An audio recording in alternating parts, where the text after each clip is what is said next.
What's going on, Washington Commanders Nation? It's your boy Rio Robinson checking in with the latest and greatest from the Ramblin' with Rio YouTube channel, where we ramble about the Washington Commanders. Today is Monday, October 17th, and we are now about to enter week 7 of the NFL season.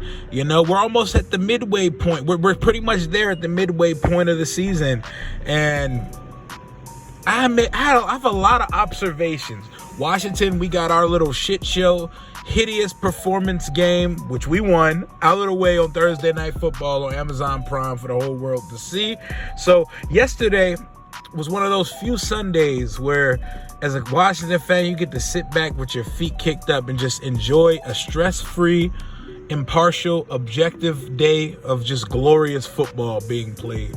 And as I look around league-wide, a lot of teams are getting their shit together. I'm watching so many teams get their shit together, and it hurts me. It's very humbling, and it makes me very distraught.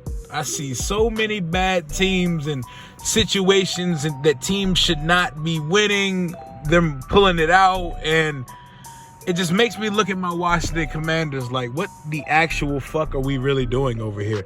And this is coming off a victory, so I don't mean to come off too negative or pessimistic, because as ugly as it was, and even though it doesn't feel like we won the game more so than the Bears lost the game, we did win on Thursday, taking us to 2-4, which is still staring at the wide-ass margin between us and the rest of the NFC East, which is the topic of today's video. The NFC East is back to being an NFC beast, and it looks legit as hell. All three teams that sit above the Washington Commanders in the NFC East look like legit, well-coached, well-schemed and methodical playoff contenders. They all beat good teams.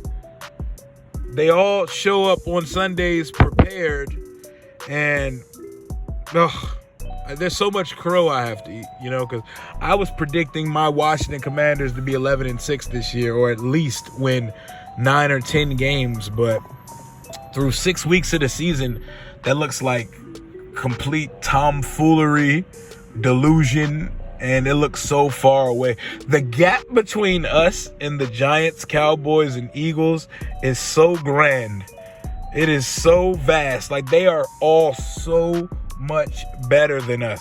And we didn't even play the Cowboys with their starting quarterback. We played them with Cooper Rush, who's managed to hold the fort down. We always find ways to justify and come up with excuses as to why Washington comes up short, and always comes up at the short end of the stick when it comes to season's end. And I think if we hold this team accountable like I see other teams do, you'll see that, like, we are our own enemy. Ron Rivera has had every chance in these 3 years to build a formidable winner. The right staff, front office hires, that means everything. Let's start with the Giants. The Giants are fucking 5-1. Most people predicted the Giants to win 4 to 6 games in 2022. Most people. I know I was definitely one of them. Like, bro, y'all are going to suck. Y'all hired a great GM, head coach, defensive coordinator combo, but y'all are going to suck. But no, they are gritty as hell. They play disciplined. And Brian Daboll, however the hell you pronounce it, he plays with cojones. He plays with balls. He plays with sack. And he coaches with emotion. And the guys are buying into and are invested into what he's selling them. And it makes all the difference. Fucking Wink Martindale, which I'm not sure how they lured away from Baltimore to come be the defensive coordinator.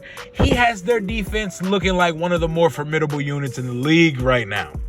But the most impressive thing about the Giants is that they didn't significantly increase the talent on their roster this offseason. They just switched the people calling the shots for the team. They're still out there with Daniel Jones, Saquon and company. And what Mike Kafka and Brian Daboll are doing with Daniel Jones is like a masterclass of coaching. They're putting him in situations to play winning football, winning mistake-free football. They're not putting him in situations where he's going to be turning the ball over and fumbling and throwing left and right. They're letting the pass game slowly be matriculated out. He's had under 200 yards a few times, and he went almost a month without throwing a touchdown. And these fuckers are 5-1 with wins over MVP candidate contender teams such as the Packers and the Ravens. We got the Packers up next on the schedule. They look so vulnerable. They look so beatable. I just don't know, because us, for years, we've been the slump busters. We've been the cure, the ailment. Like, we fix we are the fixer-upper team. We are the good luck Chuck of the NFL. We get you ready for your husband. You know what I'm saying? We're not the one you're going to marry, but we'll get you right. So after you play us, you're ready to go find happiness with your spouse elsewhere. But then we move on to Dallas. Michelin Man, Mike McCarthy. Do I think he's the greatest coach in the world? No, I do not. I thought Ron Rivera was a better coach than Mike McCarthy. Ron Rivera is not a better coach than Mike McCarthy. Kellen Moore, Dallas fans are very split on him as an offensive coordinator. You know what I can guarantee you? Kellen Moore is a significantly better offensive coordinator than young Norv, Scotty boy that we got over here. And I've been the one who's been high on Scott, like, give him a chance, let us see what he does when he has a formidable quarterback here. Still the same shit. Still call the same shit. We run this dystopian, prehistoric scheme on both sides of the ball that doesn't give us a chance. You notice how I'm supposed to be talking about the other teams in the NFC East as well, but I keep tying us into it. Yeah, that's what we're doing today. And I'm looking at the Cowboys. Dak Prescott goes down. Starting quarterback, $40 million a year quarterback. And they got to play Cooper Rush for a month of football. And everybody's immediate reaction, oh, Dallas is about to be food. Dallas is about to be trash. Yada, yada, yada. Motherfuckers went and won 4 in a row without Dak Prescott. Their defense, lights out. Their D-line, despite the fact that they don't have all the first-round face talent that we have on ours, is better than ours. They're productive as hell. They're disruptive as hell. And Micah Parsons, sans Aaron Donald, is probably the best defensive player in the NFL in his second year. And I hate to say that shit. But notice how Kellen Moore and Mike McCarthy, they didn't just, tuck their arms and say, you know what, but we're missing this guy. Well, you know what, we'll get it going eventually. No, they fucking found a way to methodically scheme a foolproof plan for Cooper Rush to win some games. And for Dallas fans who thought that Cooper Rush should maybe supplant Dak Prescott as your starting quarterback, please get off the weed, get off the juice. Fans, NFL fans, period. There's this infatuation, this obsession, this lust for backup quarterbacks where they don't see that being a good backup quarterback is very serviceable. It's something you need in your life. It takes a village, right? They are the aunt and the uncle. The aunt or the uncle takes the kids to the amusement park, brings them over for a weekend or two. They are not the ones that are going to take care of the kids full time. Dak Prescott is your quarterback. Don't ever get it fucked up and think that Cooper Rush is on the same hemisphere as Dakota Rain Prescott as your quarterback. But you managed to still survive a month of Dak-free football and be at 4-2, which leads me to finally the team that's running the division. The team that I sat here on this channel all offseason and called overrated, overhyped, paper champions, dream team 2.0. Well, guess fucking what?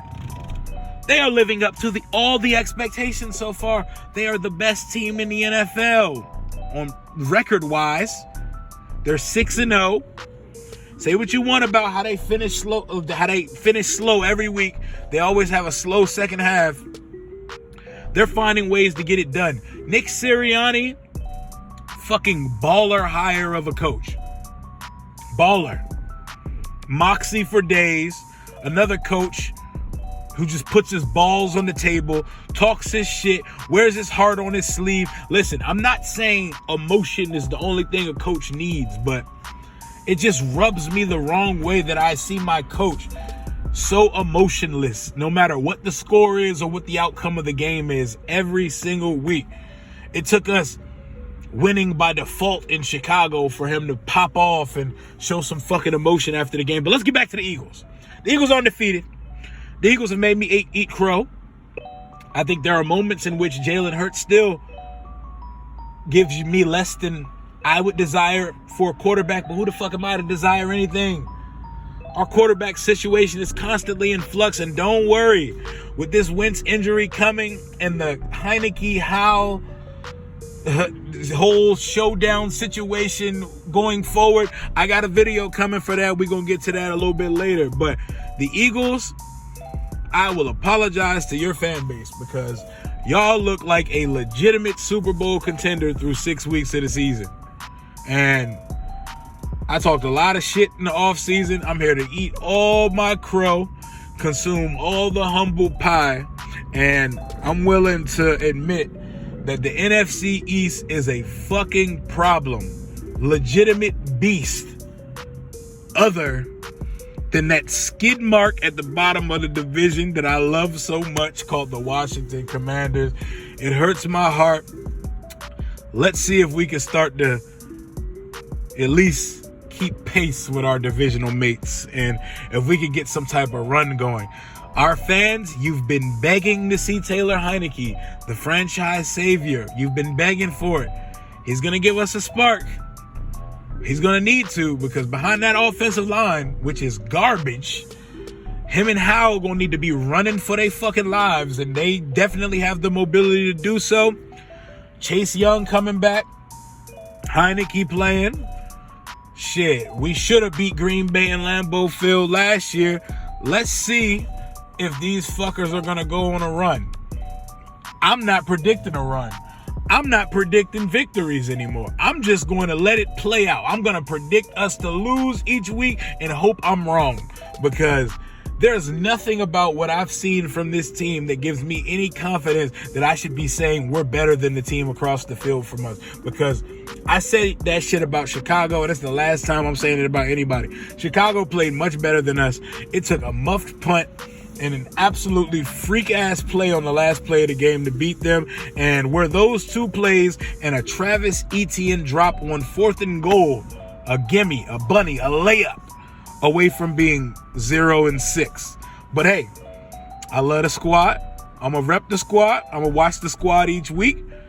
If Heineke, if the ball's in your hands, ball out.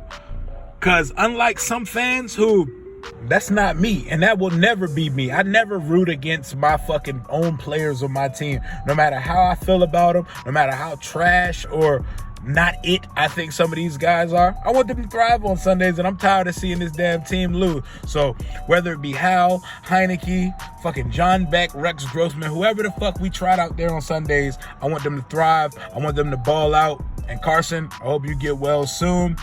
We may have got the mulligan that we needed to make sure that Carson doesn't see 70% of the snaps and we don't have to give up a second-round pick to the Colts in that trade, because of the condition of the trade that we completed with the Colts, that if he plays 70% of snaps or more, we owe them a second-rounder instead of a third. But let's see if they can turn this season around. I'm not too confident in it. And honestly, turning the season around may give this staff more time than we need to see here, because honestly, I think I've seen enough. But let's see how it goes. I'm going in with an open mind. Heineke, lead the motherfucking troops. Hell to the Washington Commanders. It's your boy Rio. It's Packers week. Out.